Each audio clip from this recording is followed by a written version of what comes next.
Now when the enemies of Judah and Benjamin heard that the people of the exile were building a temple to the Lord God of Israel, they approached Zerubbabel and the heads of fathers' households, and said to them, Let us build with you, for we, like you, seek your God, and we have been sacrificing to him since the days of Esarhaddon, king of Assyria, who brought us up here.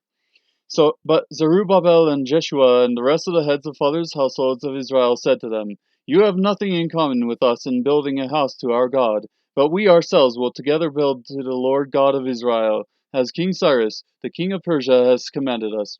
Then the people of the land discouraged the people of Judah and frightened them from building, and hired counselors against them to frustrate their counsel all the days of Cyrus, king of Persia, even until the reign of Darius, king of Persia. Now in the reign of Ahasuerus, and the beginning of his reign, they wrote an accusation against the inhabitants of Judah and Jerusalem. And in the days of Artaxerxes, Bishlam, Mithridath, Tabeel, and the rest of his colleagues wrote to Artaxerxes, king of Persia, and the text of the letter was written in Aramaic and translated from Aramaic. Rehum, the commander of Shimshai, the scribe, wrote a letter against Jerusalem to King Artaxerxes as follows.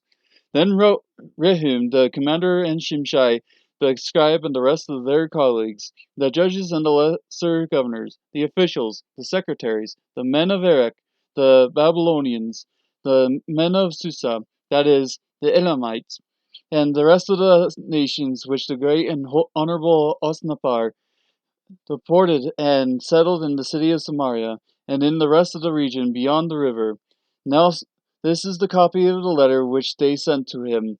To King Artaxerxes, your servants, the men in the region beyond the river, and now let Jerusalem, and now let it be known to the king that the Jews who came up from you have come to us at Jerusalem. They are rebuilding the rebellious and evil city and are finishing the walls and repairing the foundations. Now let it be known to the king that if that city is rebuilt and the walls are finished, they will not pay tribute, custom, or toll, and it will damage the revenue of the kings.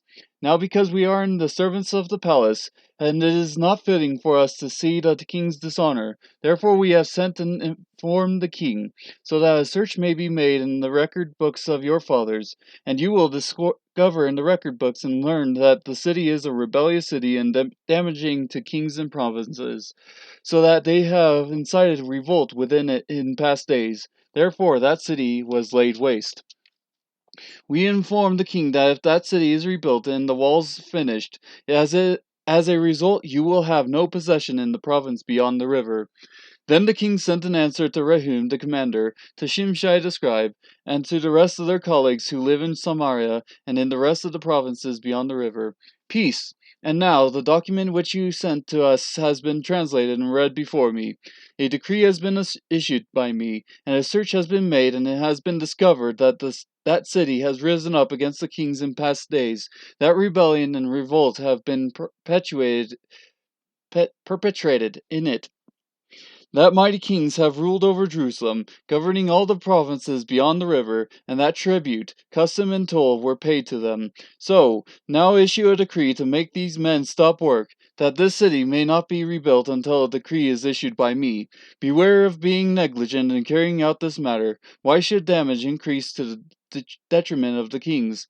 Then, as soon as the copy of King Artaxerxes' document was read before Rehum and Shimshai the scribe and their colleagues, they went in haste to Jerusalem to the Jews and stopped them by force of arms.